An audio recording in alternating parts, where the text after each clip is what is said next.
Братишки и сестренки, друзья и зрители моего канала, 23 февраля нас ожидает выход обновления под названием «Разлом миров 2», что добавит знакомую нам войну фракций, штандарты или знамя, кому как удобней. Также нас ожидает реворк атаки бандитов, как попытка оживить фракцию бандитов города Корлеон. Конечно же, куда мы без казино с его крутками и рандомными правками баланса. Ну и не забываем о фиксах игрового мира и доблестной борьбе с багами. Всем позитивного времени суток, вы на канале Evilslav, и мы начинаем.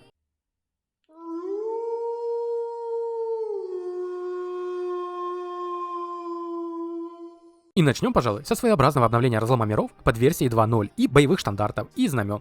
Что они добавляют?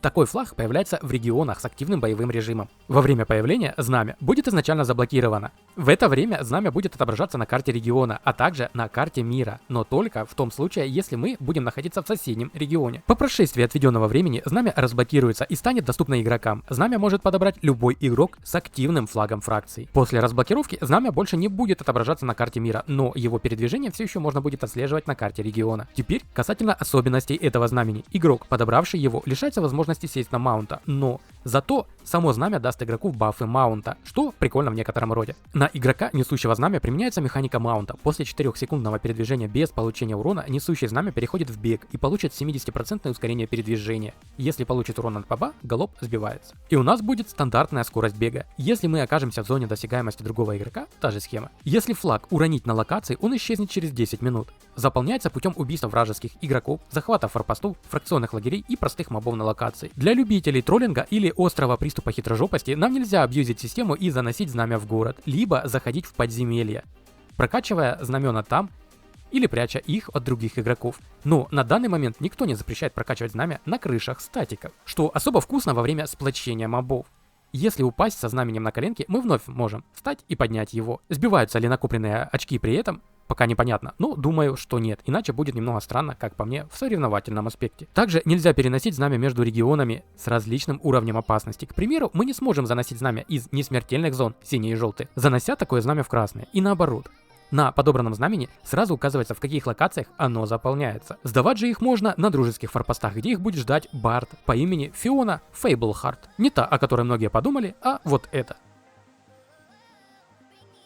При сдаче знамени Фионе будет начислены очки фракции следующим лицам. Переносчику знамени, членам фракции, сражавшимся вместе с переносчиком, когда тот держал боевое знамя и способствовали его развитию. А значит, решили услышать резонные возражения и мои аргументы, отказавшись от заноса халявы всем, кто находился бы рядом при сдаче знамени. Доступные места сдачи знамени будут отмечены на карте региона. Когда аванпост находится под атакой, Фиона Фейблхарт будет укрываться и не принимать знамен. Участвуя в сражениях в рамках фракционных войн и захватывая аванпосты, можно повысить редкость боевого знамени. Будет 4 уровня редкости: необычный, редкий, эпический и легендарный. Достигнув эпического или легендарного уровня, продвижение боевого знамени будет происходить только при убийстве игроков вражеской фракции. И здесь непонятно, зачем в описании присутствует легендарный уровень, ведь на этом уровне его уже можно сдавать, либо он будет иметь какие-то подтиры, которые будут еще больше увеличивать награды.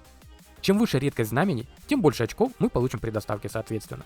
При переноске боевого знамени на худ будет отображаться его прогресс к следующему уровню редкости. Если боевое знамя выпадает и подбирается вражеской фракцией, его прогресс редкости остается неизменным. В подкатегории войны фракций добавлены 2 новые миссии из журнала Альбиона для боевого знамени фракции.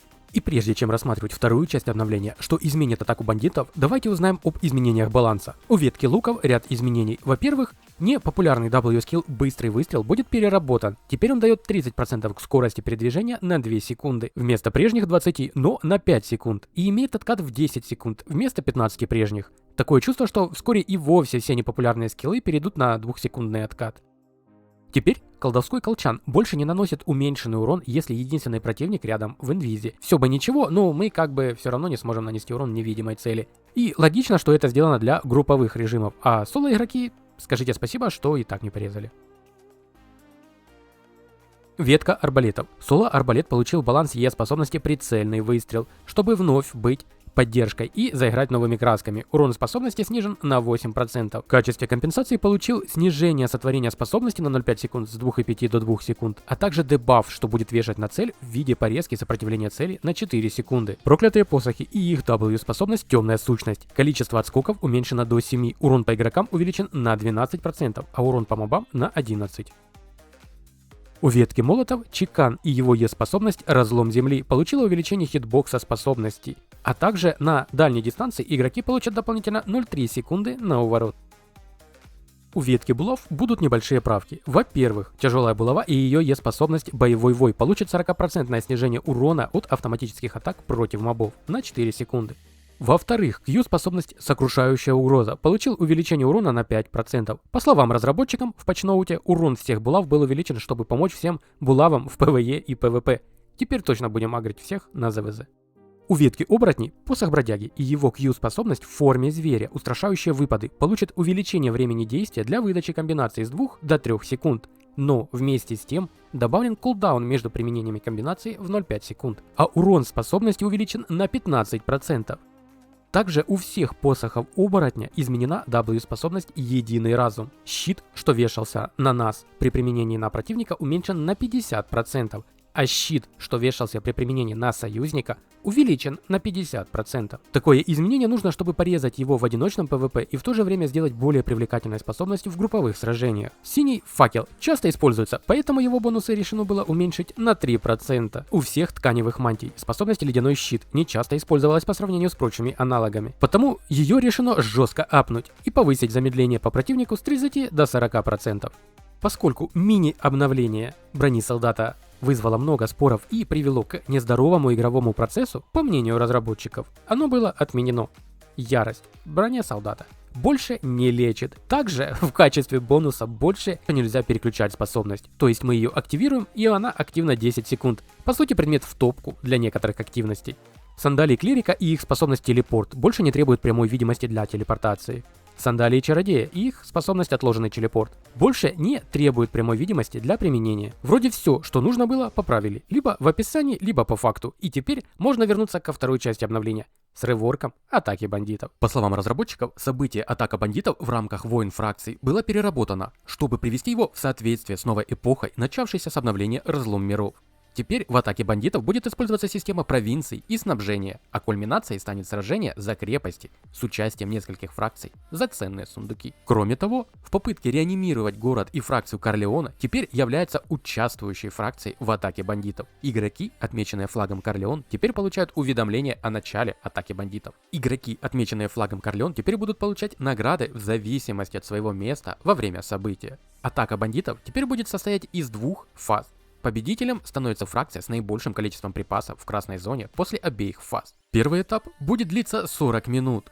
Он охватывает все смертельно опасные провинции. Все аванпосты в смертельно опасных провинциях захватываются Корлеоном. Крепости и сами провинции не меняют владельца. В течение этого этапа в этих провинциях мы сможем найти все виды деятельности в рамках фракционных войн, лагеря фракций, сундуки фракций и так далее. Все фракции соревнуются за получение припасов для атаки бандитов в этих провинциях.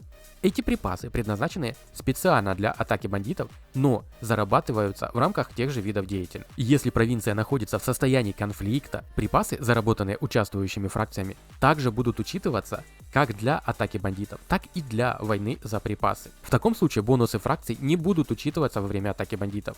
Правда, опять-таки непонятно до конца. В патчноуте, для меня во всяком случае, если припасы учитываются и в войне за припасы, и в атаке бандитов, то и очки фракции мы будем получать x2, даже с учетом того, что при таком совпадении мы не будем получать бонусы от фракций.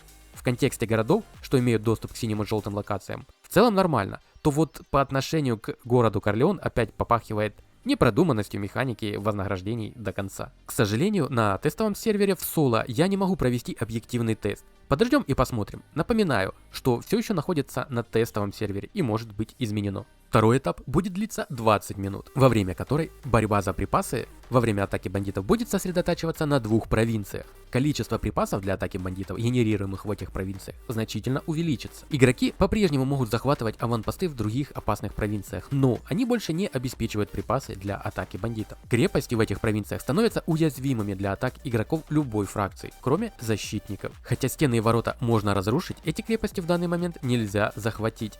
В районах вокруг крепостей появляются тайники с оружием. Как и в стандартных боях за крепости, эти тайники с оружием дают мощные бафы, но во время атаки бандитов они не влияют на время победы для атакующего или защитника, поскольку в этих боях нет шкалы прогресса защиты. В каждой крепости появляется очень ценный сундук, содержащий добычу и припасы для атаки бандитов. Фракция, владеющая провинцией, пытается помешать другим фракциям проникнуть в крепость и захватить этот сундук до окончания атаки бандитов.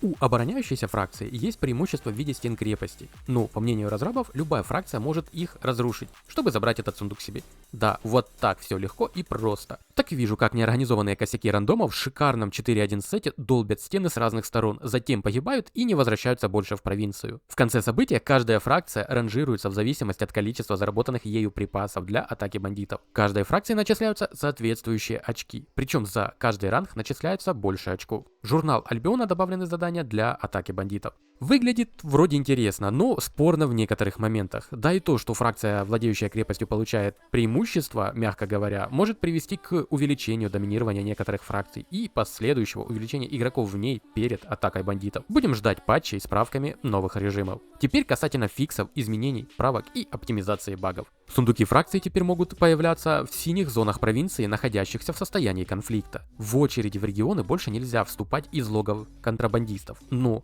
переполненные регионы можно пропускать. В интерфейсе сведений о предметах в стопках теперь отображается приблизительная рыночная стоимость как отдельного предмета, так и всей стопки. Информация о времени осад в рамках фракционных войн на карте мира теперь упорядочена и учитывает периоды технического обслуживания сервера. В исправлениях пользовательского интерфейса исправлена ошибка, из-за которой стрелки атаки на карте мира войн фракций иногда не отображались. В других исправлениях исправлена ошибка, из-за которой один и тот же персонаж мог изготовить несколько знамен фракций. И на этом все на данный момент. Пишите свои вопросы, предложения и дополнения в комментариях. А можем там с вами, как всегда, просто пообщаться или что-то обсудить. К примеру, нерв солдатки и что это с ней было. Как всегда, отвечаю на все комментарии. Оценивать же данную работу своим всепродвигающим лайком или нет, решать только вам, как и подписка на канал. Приятной нам игры и только позитива в процессе. Всех братишек и сестренок по-братски обнял и приподнял. До новых встреч!